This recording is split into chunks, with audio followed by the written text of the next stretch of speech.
दुनिया की तमाम छोटी और बड़ी खबरों के लिए हमारे चैनल को सब्सक्राइब करना न भूलें और बेल का बटन जरूर दबाएं। बहुत बहुत शुक्रिया आप तमाम का, यहाँ आए आप सब लोग आज बहुत खुशी का दिन है आज मजलिस इत्तेहादुल मुस्लिमीन के लिए भी कि गुजरात में हमारा ये दूसरा दौरा है। पिछले हफ्ते हम बड़ौदा, सूरत, भरूच गए। वहाँ पर PTP के सदर छोटू भाई वसावा साहब से भी बात हुई। काफ़ी इंटेलेक्चुअल से मिले, पत्रकारों से मिले, लॉयर्स से मिले, डॉक्टरों से मिले, तमाम वर्कर्स से मुलाकात हुई और सब में इंतुजियाज़म था, जोश जज्बा था कि मजलिस इत्तेहादुल मुस्लिमीन लड़ना चाहिए गुजरात में। तो यही देखते हुए हमारे पार्टी के सदर बैरिस्टर असदुद्दीन ओवैसी साहब ने हम लोगों को अहमदाबाद भी भेजा। आज अहमदाबाद में आपके बीच में है, तो बस अब यही देखना है, सबसे बातचीत कर रहे हैं किस तरह से आगे रणनीति बनाना है, सब आपके सामने रखेंगे। बाकी की जितनी भी बात है वो हमारी पार्टी के औरंगाबाद के मेंबर ऑफ पार्लियामेंट और महाराष्ट्र के सदर इम्तियाज जलील साहब आपके सामने रखेंगे। और आपका किसी का सवाल भी रहेगा तो इम्तियाज में उसके सवाल का जवाब पहले इम्तियाज में अपनी बातें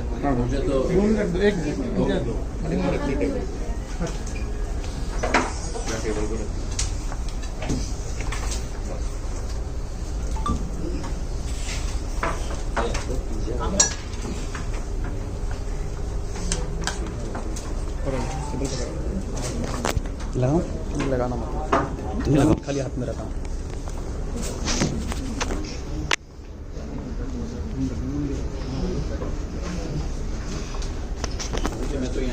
एक सेकंड बूम आ गई। आपके काम की बात मैं बाद में बोलता हूँ।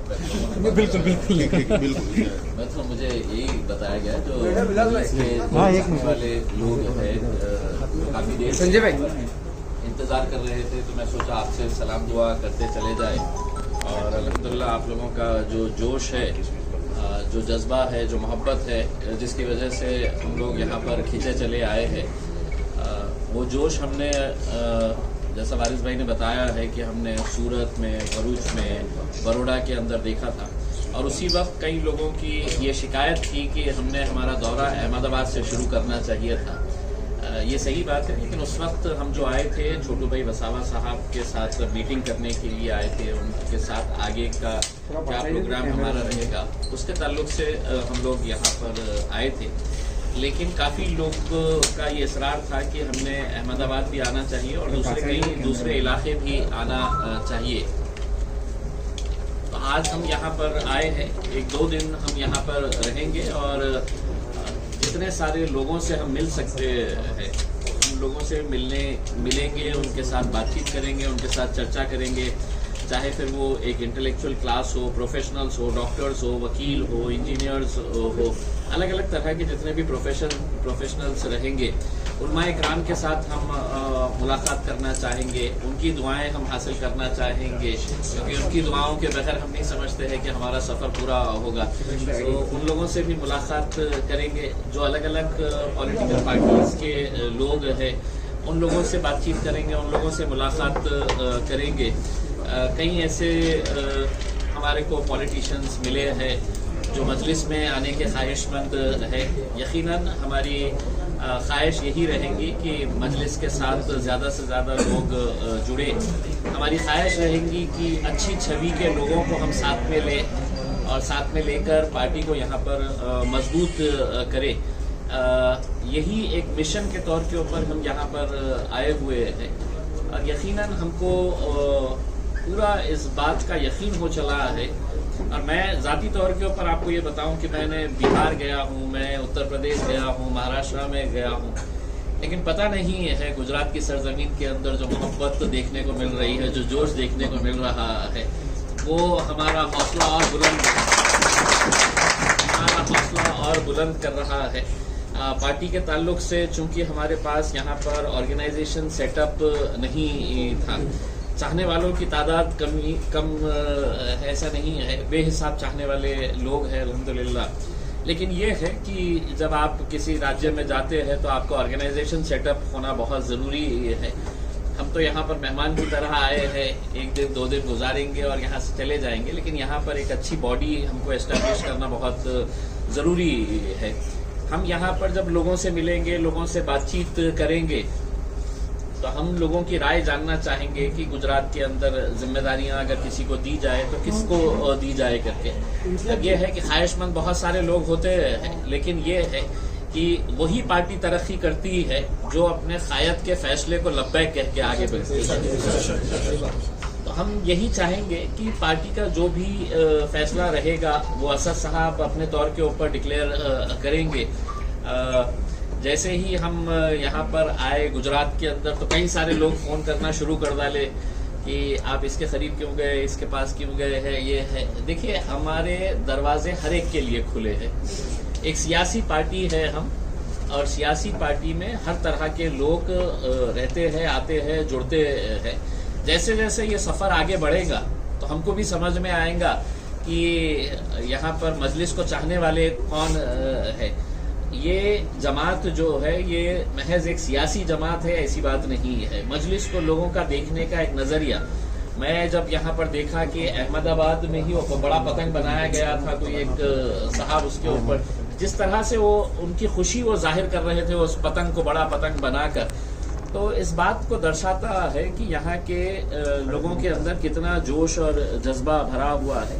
इंशाल्लाह आगे बढ़ाएंगे। आप लोगों का ही साथ चाहिए, आप लोगों की ही दुआएं चाहिए, आप लोगों की ही ताकत चाहिए, और यकीनन हम मजलिस को यहाँ पर बहुत मजबूत करने के इरादे से आए। इंशाल्लाह। आज जो मीटिंग हुई काफी चर्चा हुई, आज साबिर भाई भी आपके साथ जुड़े हैं, क्या क्या मुद्दों पे चर्चा हुई और आगे क्या एजेंडा रहेगा वो बताइए। देखिए, हम जैसा मैं ये बताया हूँ कि साबिर भाई ही नहीं, बहुत सारे और भी लोगों से हम अगले 2 दिनों तक चर्चा करने वाले हैं। बेसिकली हम चूंकि हम पहली मर्तबा यहाँ पर आए हैं, हमको इस बात का यकीन है कि गुजरात की आवाम ने ये तय करा है कि अब मजलिस यहाँ पर आएंगी और हम पूरी ताकत के साथ, शिद्दत के साथ मजलिस के साथ खड़े रहेंगे। दूसरे ये हमने भाप लिया है। लेकिन ये है, जैसा मैंने आपको बताया है कि अब आने वाला चुनाव है, महानगर पालिका का, लोकल बॉडीज इलेक्शन अभी डिक्लेयर होने वाले हैं। हमारे पास वक्त बहुत कम है। जब तक हम लोगों के साथ चर्चा नहीं करेंगे, बातचीत नहीं करेंगे कि यहाँ के मुद्दे क्या है, कहाँ कहाँ पर हम जा सकते हैं, इलेक्शन लड़ सकते हैं। एक बात यह है कि अगर हम पूरे गुजरात के अंदर इलेक्शन लड़ने की बात करें तो हर एक की ख्वाहिश ये होती है कि साहब असद साहब हमको दे दीजिएगा एक सफा के लिए। जो अभी फिलहाल के तौर के ऊपर हमको ऐसा लगता है कि थोड़ा सा मुश्किल इस वजह से जा रहा है कि हमारे पास पश्चिम बंगाल का इलेक्शन है, मेरे खुद के कॉन्स्टिट्यूएंसी औरंगाबाद के इलेक्शंस भी मेरे हिसाब से आप ही लोगों के साथ में आ सकते हैं।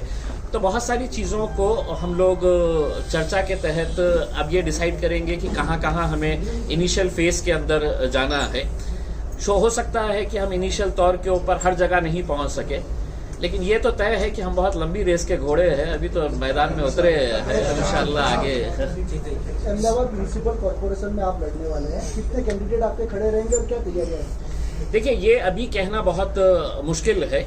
अभी तो हम सिर्फ इतना कहना चाहेंगे कि बहुत सारे जो सिटिंग कॉर्पोरेटर्स है, बहुत सारे जो पार्टी से, अलग अलग पार्टियों से जुड़े हुए लोग हैं, वो लोग मजलिस के अंदर आना चाह रहे हैं, मजलिस के साथ जुड़ना चाह रहे हैं। हम एक बात साफ करना चाहते हैं कि हम कहीं पर भी ये सौदेबाजी नहीं करेंगे कि अगर आप मजलिस में आ रहे हैं तो आपको हम टिकट का यकीन दिलाते हैं करके। ये कतई सौदेबाजी हम नहीं करेंगे। आप आइए, मजलिस की मोहब्बत के अंदर आइए, आप मजलिस की मोहब्बत के अंदर आइए। इंशाल्लाह अगर लोगों का ये साथ रहा और लोगों की खुद की ख्वाहिश रही कि नहीं साहब ये साहब का काम अच्छा है, तो यकीनन हम उनको आगे कंसिडर करेंगे। लेकिन ये इस तरह के अगर ये कर डाले कि नहीं साहब दूसरी पार्टी से जो आ रहे हैं, हमारी तो ख्वाहिश यही रहती है कि जो मजलिस का सच्चा चाहने वाला है हम उसको आगे बढ़ाएं। लास्ट सवाल है और ये पूछना चाहूंगा, नंबर 1, आज तक कभी गुजरात में 2 जो मेन पार्टी है उसके अलावा तीसरी पार्टी कभी फाई नहीं है। नंबर 2, आप करेंगे तो आपकी पार्टी के कारण कांग्रेस को भी नुकसान होगा कहीं ना कहीं। ये दोनों के बारे में आप क्या कहोगे? देखिए, कांग्रेस के जितने भी नेता हैं, छोटे बड़े पदाधिकारी, उनको मैं एक राय देना चाह रहा हूँ कि आप कभी भी कोई भी डूबती नैया के अंदर सवार नहीं होता है। क्योंकि अभी कांग्रेस की जो हालत है वो खुद तो डूबेंगे, आपको भी लेकर डूबेंगे। अभी फिलहाल की हालत पूरे देश भर में है, आप अच्छी तरह से जानते हैं। और हम जो है एक सियासी पार्टी है, हम जब सियासी मैदान के अंदर उतरते हैं तो कोई भी राजनीतिक पार्टी सामने वाले को कितना फायदा होने वाला है या नुकसान होने वाला है ये नहीं सोचती है। हम जब यहाँ पर आए ही नहीं थे तो 2 ही खिलाड़ी थे और ये 2 के अलावा तीसरे को किसी को आने ही नहीं देते थे। अब हम आए हैं, अब हम 70 सालों से ऐरे गैरों के फायदे के बारे में सोचते आए हैं, इसीलिए हमारी हालत ये आज हो गई है। अब हम सिर्फ हमारे फायदे के लिए आए हैं, हमारा फायदा सोचेंगे, हमको किसका नुकसान हो रहा है, किसका क्या हो रहा है ये नहीं। जब हम बिहार के अंदर गए तो हमारे ऊपर यही कांग्रेस वालों ने आरोप लगाया कि नहीं देखिएगा आप ये आए हैं तो इनके वजह से है तो वोट कटेंगे। आपको भी बहुत सारे नेता यही बात कहेंगे कि साहब ये आए हैं तो आप वोट काटने के लिए आए हैं, ये इनकी मदद करने के लिए आए हैं। अब लोग बहुत होशियार हो चुके हैं। मैं तो उन नेताओं को जो इस तरह के बयान दे रहे हैं, मैं उनको एक राय देना चाहूंगा, जल्दी से कश्ती में से कूद जाए और हमारे साथ आ जाए। जगह नहीं बना पाई, आपको क्या लग रहा है? तीसरी पार्टी गुजरात में अभी तक जगह नहीं बना पाई, आपको क्या लग रहा है? आपका सब कमजोर खिलाड़ियां थे होंगे, मजलिस के जैसा कोई खास नहीं। क्या लगता है साहब? अब हम डट के आए हैं। क्या लगता है कि देखिए जमहूरियत के अंदर आपका सवाल जो है वो बहुत ही सही है और आपके जवाब के अंदर ही हमारा ये, आपके सवाल के अंदर ही ये जवाब हमारा मिलता है कि इस मुल्क के अंदर अगर राजनीतिक पार्टी MIM पार्टी एक इलेक्शन कमीशन ऑफ इंडिया की रिकॉग्नाइज रजिस्टर्ड पार्टी है, हम क्या सिर्फ गोटियां खेलने के लिए आए? इलेक्शन लड़ेंगे हम। और क्या गुजरात है तो क्या इस मुल्क का हिस्सा नहीं है? अगर हम महाराष्ट्र में लड़ सकते हैं, तेलंगाना में लड़ सकते हैं, बिहार में लड़ सकते हैं, तो हम गुजरात में क्यों नहीं लड़ सकते हैं? बिल्कुल लड़ेंगे। जीत और हार जो भी होगी वो देखा जाएगा उसके अंदर, लेकिन लड़ने का तो अधिकार मुझे है, मेरी पार्टी को है, इसके कौन रोक सकता है? अब अगर आपको ये कहेंगे कि नहीं साहब ये आए हैं तो क्या हमने सेक्युलरिज्म का ठेका लेके रखे है क्या? कि नहीं साहब आपके आने से ये साहब क्या लगता है, साहब क्या लगता है कि साबिर काबलीवाला साहब जो एक कांग्रेस के पूर्व नेता थे, मजलिस में आने के बाद पार्टी को मजबूत करेंगे? आप हमारे 2 दिन के सफर के बाद आपको लगेगा कि काबुलीवाला साहब के साथ साथ बहुत सारे ऐसे लोग हैं जो मजलिस में जुड़ने वाले हैं। अभी पत्ते खोलूंगा नहीं इतनी आसानी से, रुकिए आपको सबके नाम पता चलेंगे कि कौन कौन आने वाले हैं।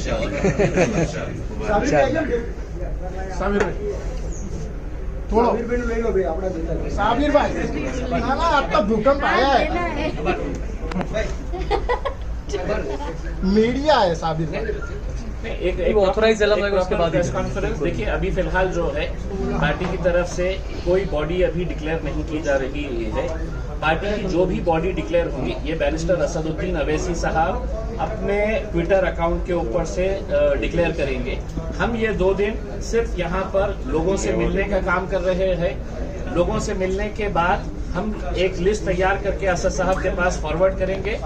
वक्त आया वो पूरे लोगों को हैदराबाद लेकर जाएंगे, असद साहब से मुलाकात करवाएंगे और इंशाल्लाह जो भी फैसला होगा उसमें। लेकिन हमको इतना यकीन है असद साहब जिसके ऊपर भी हाथ रखेंगे गुजरात की आवाम उसको लब्बैक कह के कबूल करेगी इंशाल्लाह।